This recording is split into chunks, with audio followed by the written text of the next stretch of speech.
Hello दोस्तों, आज हम लोग पढ़ेंगे जो है एनवायरनमेंट में यानी कि पर्यावरण में जो है पर्यावरण का इतिहास पढ़ेंगे, जो कि हमारा काफ़ी महत्वपूर्ण टॉपिक होने वाला है। और यह वीडियो काफ़ी विशेष हो जाएगी एग्ज़ाम पॉइंट ऑफ व्यू से, ठीक है।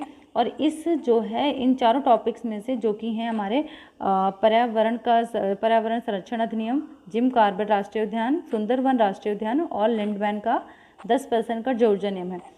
इन चारों टॉपिक्स में जो है एग्ज़ाम में क्वेश्चन बनते ही बनते, चाहे वो यूपी टेट हो या सी टेट हो ये या फिर एस टेट हो या अदर जो एग्ज़ाम होते हैं जिनमें अगर एनवायरनमेंट से क्वेश्चन बन रहे हैं तो इनमें से जो है क्वेश्चन ज़रूर बनते हैं।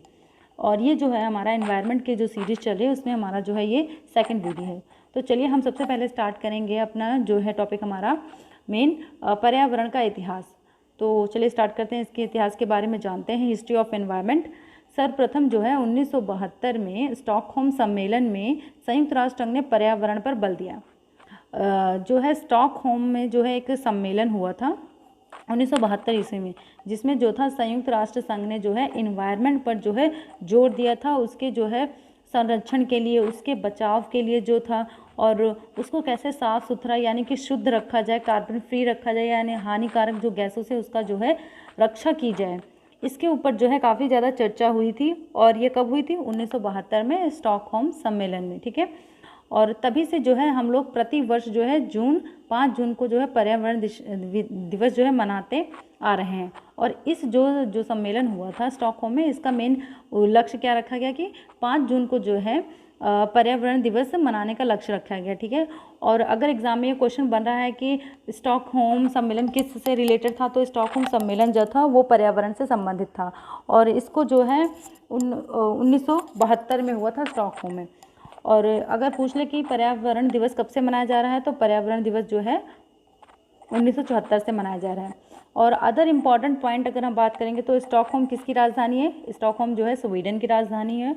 और जो है एग्जाम में क्वेश्चन पूछा भी जा सकता है कि स्टॉकहोम सम्मेलन में जो है कितने देशों ने भाग लिया था, तो उन देशों की संख्या थी 119। वो 119 देशों ने जो है इस सम्मेलन में जो है भाग लिया था। उसके बाद अगर हम बात करेंगे पर्यावरण संरक्षण अधिनियम, तो पर्यावरण संरक्षण जो अधिनियम था वो संसद द्वारा 23 मई 1986 को पारित किया गया, ठीक है। 23 मई 1986 को जो है ये पास किया गया संसद द्वारा। उसके बाद जो था हमारा पर्यावरण संरक्षण अधिनियम, ये 19 नवंबर जो है 1986 को लागू कर दिया गया, ठीक है। क्या हुआ? सबसे पहले जो पर्यावरण अगर पूछ ले पर्यावरण संरक्षण अधिनियम कब पारित किया गया या कब पास किया गया, तो वो जो पास किया गया वो 23 मई को 1986 को। और लागू कब किया गया? 1986 में ही 19 नवंबर को, ठीक है। ये जो है लागू कर दिया गया। और उसके बाद अगर एग्जाम में क्वेश्चन पता है पर्यावरण समझौता कब हुआ, तो पर्यावरण समझौता जो हमारा था स्टॉकहोम सम्मेलन था वो था 1972 में हुआ था। उसके बाद हम बात करेंगे जिम कॉर्बेट राष्ट्रीय उद्यान। तो जो काफ़ी ज़्यादा इंपॉर्टेंट पॉइंट है, और इसमें से हर वर्ष जो है क्वेश्चन जो है अगर हम यूपी टेट या सी टेट या अदर एग्ज़ाम की बात कर रहे हैं तो डेफिनेटली इससे क्वेश्चन बनता ही बनता है। तो एग्ज़ाम पॉइंट ऑफ व्यू से ये पॉइंट जो है हमारा काफ़ी ज़्यादा इंपॉर्टेंट हो जाता है।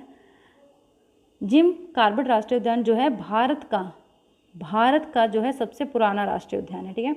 और इसका जो नाम है ये जिम कॉर्बेट के नाम पर पड़ा है, ठीक है।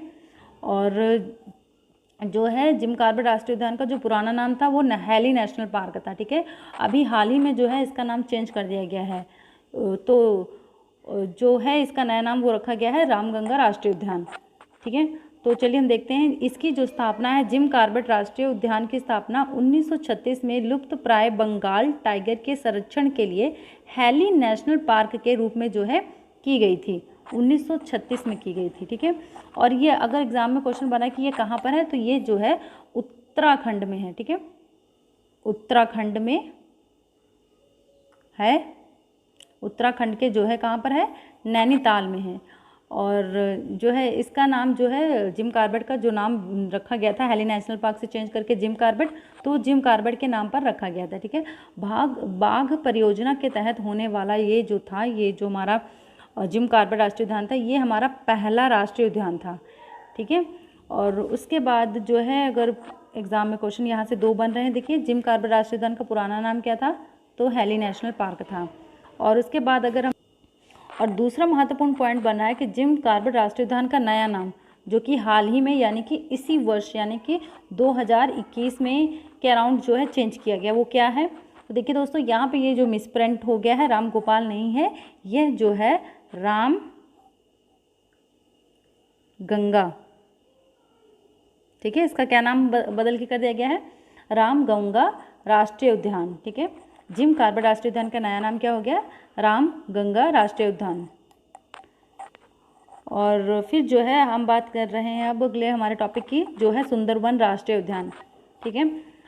भारत के जो पश्चिम बंगाल राज्य के दक्षिण भाग में गंगा नदी के सुंदरवन डेल्टा क्षेत्र में स्थित एक राष्ट्रीय उद्यान, बाघ संरक्षित क्षेत्र एवं बायोस्फीयर रिजर्व क्षेत्र है, ठीक है। ये सुंदरवन राष्ट्रीय उद्यान कहाँ पर है, पश्चिम बंगाल के दक्षिणी भाग में, जहाँ पर जो है सुंदरवन डेल्टा जो है बनता है, ठीक है। जो ये है बाघ संरक्षित क्षेत्र और बायोस्फीयर रिजर्व क्षेत्र है। और जो ये सुंदरवन डेल्टा कौन कौन सी नदियाँ निर्माण करती हैं इसका, तो गंगा और ब्रह्मपुत्र जो नदी है ये मिलकर जो है पश्चिम बंगाल जो हमारा एकदम कॉर्नर में है, ठीक है, वेस्ट बंगाल, वहाँ पे जो है जब गंगा और ब्रह्मपुत्र दोनों नदियाँ जो फॉल करती हैं, तो वहाँ पे जो है ये निर्माण करती हैं किसका, सुंदरवन डेल्टा का। और उसके बाद जो है यह क्षेत्र मैनग्रोव्स के घने जंगलों से घिरा हुआ है, ठीक है। और यह रॉयल बंगाल टाइगर का सबसे ज़्यादा संरक्षित क्षेत्र है। सुंदरवन राष्ट्रीय उद्यान जो है वो बंगाल टाइगर का काफ़ी ज़्यादा सबसे ज़्यादा संरक्षित क्षेत्र है। उसके बाद हम बात करेंगे जिम कॉर्बेट का जो है 10% ऊर्जा का नियम है।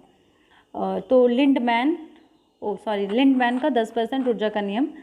तो लिंडमैन क्या कहते हैं, लिंडमैन के अनुसार उत्पाद यानी कि पादप वनस्पति, ठीक है, और के अंतिम उपभोक्ता तक खाद्य श्रृंखला के प्रत्येक स्तर पर पिछले कई उपलब्ध ऊर्जा का 10% भाग ही स्थानांतरित हो पाता है और शेष ऊर्जा का जो ह्रास हो जाता है। तो इस चीज़ को हम अपने शब्दों में कैसे कहेंगे कि मान लीजिए कोई पादप या वनस्पति है जो उपभोक्ता है जिसने किसी चीज़ को ग्रहण किया है, तो खाद्य श्रृंखला के जो बात करेंगे कि वो जो खाएगा उसका जो सिर्फ 10% भाग ही वो मतलब कि मान लीजिए कि वो उसने कोई चीज़ खाई है तो उसका जो पोषण है उसको पूरा 100% मिलेगा, ठीक है। लेकिन इस 100% का ओनली 10% भाग ही है जो स्थानांतरित होता है, ठीक है। बाकी जो शेष ऊर्जा होती है उसका ह्रास हो जाता है।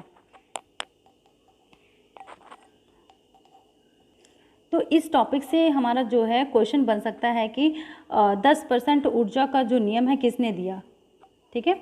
10% ऊर्जा का नियम किसने दिया, तो 10% जो ऊर्जा का नियम है वो दिया है, किसने दिया है, वो दिया है लिंडमैन ने। और ये क्वेश्चन जो है एग्ज़ाम में पूछा भी गया है, तो आप लोग इसको ज़रूर नोट डाउन कर लीजिएगा, ठीक है। 10% ऊर्जा का नियम किसने दिया है, लिंडमैन ने दिया है। उसके बाद जो है हमारा यहाँ से सेकंड क्वेश्चन पड़ेगा कि भाई जो है ऊर्जा का कितना % जो है भाग स्थानांतरित होता है, तो ऊर्जा का जो है 10% भाग ही स्थानांतरित होते हैं। तो दोस्तों ये था हमारा आज का जो है एनवायरनमेंट का टॉपिक, जो यहीं पर हम लोग फिनिश कर रहे हैं, ख़त्म कर रहे हैं।